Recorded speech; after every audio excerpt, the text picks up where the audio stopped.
নমস্কার বন্ধুরা, বাংলা রান্নাঘরে আপনাদের সবাইকে স্বাগত। আজ আমি একদম পারফেক্ট ফুচকাওয়ালাদের মতো করে ফুচকা ভাজবো। সেই জন্য আমার চ্যানেলে হাজির হয়েছেন আমাদের এখানকার একজন নামকরা ফুচকাওয়ালা ভাই। আসুন আর দেরি না করে কিভাবে ফুচকাওয়ালাদের মতো করে ফুচকা ভেজে নিতে হয় সেটা শিখে নিই।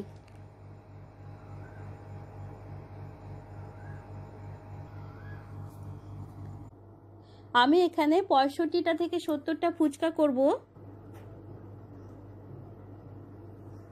এবার এইরকম একটা ছোট কাপের 2 কাপ আটা নিয়ে নিচ্ছি। আমি এখানে 110 ml মাপের কাপ ব্যবহার করেছি। আটা নেওয়া হয়ে গিয়েছে। এবার খাবার সোডা বা বেকিং সোডা দিয়ে দেব। এরকম 3 আঙ্গুলের মাঝে যেটুকু ধরবে ঠিক সেইটুকু দিয়ে দেব।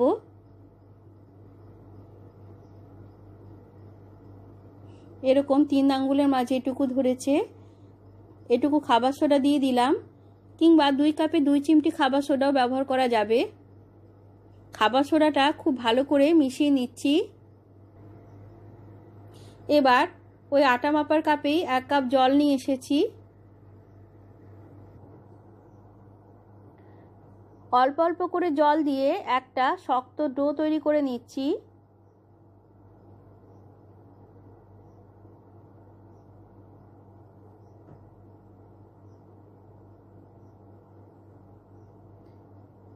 দেখুন বারে বারে অল্প অল্প করে জল নিচ্ছি।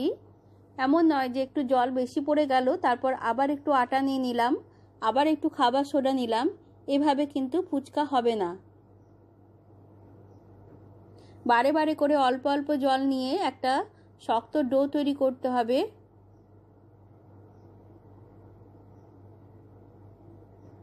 এ পর্যায়ে জল নেওয়া হয়ে গিয়েছে, আর জল নেওয়া যাবে না। এরকম ধরনের এইটাকে ঠেসে ঠেসে একটা শক্ত ডো তৈরি করে নিচ্ছি। কাপের মধ্যে বেশ খানিকটা জল রয়ে গিয়েছে। মোট 2 কাপ আটাতে 1 কাপেরও একটু কম জল লেগেছে। আমার আইডিয়া অনুযায়ী 80 ml এর মতো জল লেগেছে। এবার এটাকে ঠেসে ঠেসে ডোটা রেডি করে নিচ্ছি।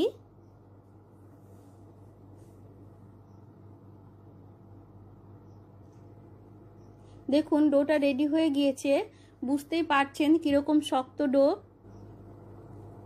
এবার হাতটা মুঠো করে এরকম ভাবে ঠেসে ঠেসে ডোটাকে স্মুথ করে নিতে হবে। দেখুন আমাদের ফুচকাওয়ালা ভাই দেখিয়ে দিচ্ছে, এইভাবে ভাঁজ করে করে থালা ঘুরিয়ে ঘুরিয়ে ডোটাকে ঠাসতে হবে।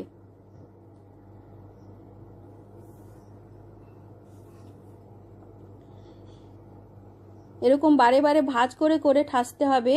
ঠিক 12 থেকে 15 মিনিট ধরে টানা ঠেসে যেতে হবে ডোটাকে। আবার ভাঁজ করে আবার ঠাসতে হবে। দেখুন ভাঁজ করলে এরকম ফাটা ফাটা ভাব আসছে, মানে ডোটা রেডি হয়নি, ঠেসে যেতে হবে।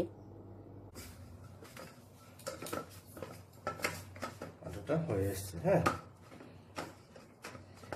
চলো, আটাটা হয়ে গেছে। দেখুন ধারটা কিরকম মসৃণ হয়ে গিয়েছে। পুরো 12 মিনিট ধরে ঠেসে ঠেসে ডোটাকে এরকম মসৃণ করেছি। ডোটা পুরো মসৃণ হয়ে গিয়েছে, পুরো রেডি হয়ে গিয়েছে। ডোটাকে এবার এরকম লম্বাকৃতি করে নিয়েছি। এবার এটাকে এরকম দুভাগে ভাগ করে নিচ্ছি। ভাগ করে নিয়েছি। দুটো ডোকেই এইভাবে ঘুরিয়ে ঘুরিয়ে স্মুথ গোলাকৃতি করে নিতে হবে। এবার এইভাবে হাতে করে রোল করে করে এরকম লম্বাকৃতি আকারে গড়ে নিতে হবে। ঠিক এইভাবে গড়ে নিতে হবে।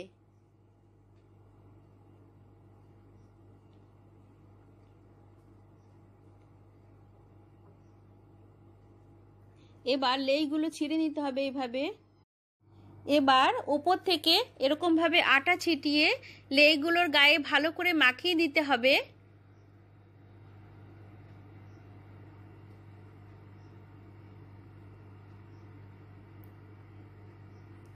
একটু বেশি করে আটা নিয়ে লেইগুলোর গায়ে ভালো করে মাখিয়ে নেওয়া হচ্ছে।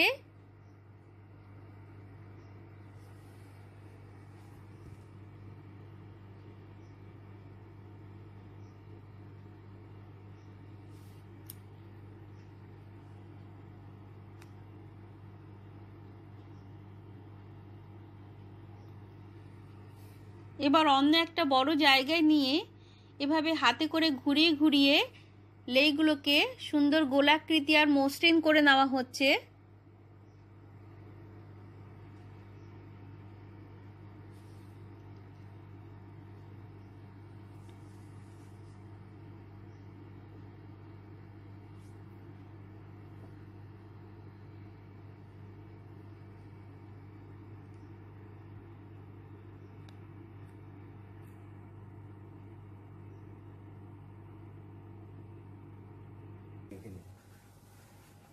চলো আটা রেডি হয়েছে, দেখিনি কটা গুছি করলাম।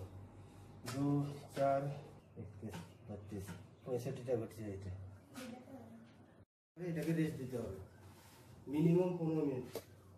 এবার এটাকে মিনিমাম 15 মিনিট, এটা খুব হালকা ভেজানো, অল্প অল্প জল ছিটিয়ে এটাকে এরকম ঢাকা দিয়ে 15 মিনিট রেখে দিতে হবে। হালকা ভিজে ন্যাকড়া দিয়ে লেইগুলোকে 15 মিনিট রেখে দেওয়া হয়ে গিয়েছে। এবার লেইগুলোকে বেলে এরকম পলিথিনের কাগজের ওপর সাজিয়ে রাখা হচ্ছে। প্রথমে এরকম আঙুলে করে চাপ দিয়ে লেইটাকে বসিয়ে একভাবে প্রেস করে সমানভাবে গোল করে লেইগুলোকে বেলে নেওয়া হচ্ছে। ফুচকা বেলার কাজে সরু বেলুন ব্যবহার করলে সবথেকে বেশি ভালো হয়। আপনাদের বলা হয়নি, যখন লেইগুলো টেনে ছেঁড়া হচ্ছিল একই মাপে সমানভাবে ছিঁড়ে যেতে হবে, লেইগুলোকে কিন্তু জোড়াতালি দেওয়া যাবে না। লেচিগুলোকে এরকম সুন্দর করে বেলে নিতে হবে। লেচি বেলা যত সুন্দর হবে ফুচকাটাও আপনাদের তত সুন্দর ফুলবে। আর লেচিগুলোকে পরপর সাজিয়ে রাখতে হবে, একটাকে একটার গায়ের ওপর রাখা যাবে না।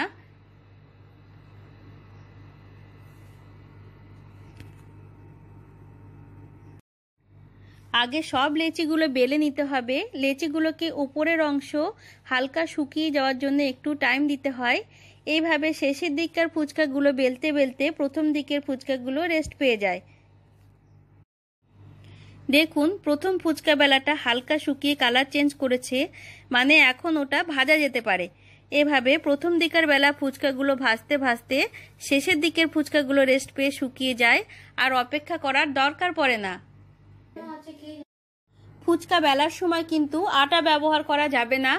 আর যদি বেলতে বেলতে খুব অসুবিধা হয়, বেলুন চাকিটা মনে হচ্ছে শুকিয়ে গিয়েছে, তাহলে বেলুন চাকিটা ভালো করে একটু মুছে নিয়ে বেলুনের ডগায় সামান্য একটু তেল ভরিয়ে বেলুন চাকিটা শুকনো করে মুছে নিতে হবে। সব বেলা হয়ে গিয়েছে। শেষের দিককার বেশ কিছু বেলতে বেলতেই তেলটা একদম হাই ফ্লেমে গরম করতে দেওয়া হয়েছে। দেখতেই পাচ্ছেন অনেকটা তেল গরম করতে দিয়েছি একসঙ্গে। তেলটা হাই ফ্লেমে একদম গরম হয়ে গিয়েছে, ধোঁয়া উঠতে শুরু করেছে। এবার হাতের মধ্যে সাজিয়ে নেব।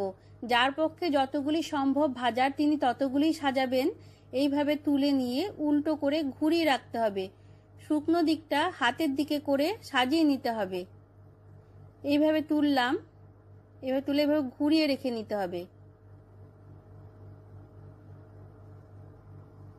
দেখুন লক্ষ্য করুন, এইভাবে তুলছি, শুকনো দিকটা এইভাবে হাতের দিকে দিচ্ছি। অন্যভাবে দিলে কিন্তু ফুচকা ফুলবে না। দেখুন উপরের দিকে আমরা লেচির ভেজা দিকটা দেখতে পাচ্ছি। কিভাবে হাত ঘুরিয়ে লেচিটা কড়াইয়ে ছাড়বো সেটা একটু ভালো করে লক্ষ্য করবেন। এভাবে হাতটা ঘুরিয়ে লেচিগুলোকে কড়াইয়ে ছেড়ে দিলাম। ছাড়ার সঙ্গে সঙ্গে তেলটা খুব ভালো করে নাড়াতে হবে। লেচির শুকনো দিকটা তেলের ওপর দিকে থাকবে আর ভিজা দিকটা তেলের নিচের দিকে থাকবে। উল্টে পাল্টে ফুচকাটা ভাজা হয়ে গিয়েছে, এবার তুলে নিচ্ছি। লেগুলোকে দেখুন একইভাবে তুলে নিচ্ছি। লেচির শুকনো দিকটা হাতের দিকে আর ভিজে দিকটা ওপর দিকে। আমি আরেকবার দেখিয়ে দিচ্ছি, দেখুন কিভাবে ছাড়লাম। দেওয়ার সঙ্গে সঙ্গে তেলটা নাড়াচাড়া করে লেচিগুলোকে ফুলিয়ে ফুচকাগুলো ভেজে নিতে হবে ভালো করে। ওভেনটা কমানো ছিল, একদম হাই ফ্লেমে করে নিলাম। প্রয়োজন মতো কমিয়ে বাড়িয়ে নিতে হবে। ফুচকা ভাজা হয়ে গিয়েছে, এবার তুলে নিলাম। ফুচকাগুলোকে পাপড়ি থেকে আলাদা করে দিয়েছি। এবার এগুলোকে 15 মিনিট কড়া রোদে রেখে দিতে হবে। তারপর একটু ঠান্ডা হলেই এয়ারটাইট কোনো প্যাকেটে ভরে রাখতে হবে। আপনারাও ট্রাই করুন। কোনো প্রশ্ন থাকলে কমেন্টে জানান। সকলে ভালো থাকুন, সুস্থ থাকুন। আবার ফিরে আসবো অন্য রেসিপি নিয়ে আপনাদের সামনে।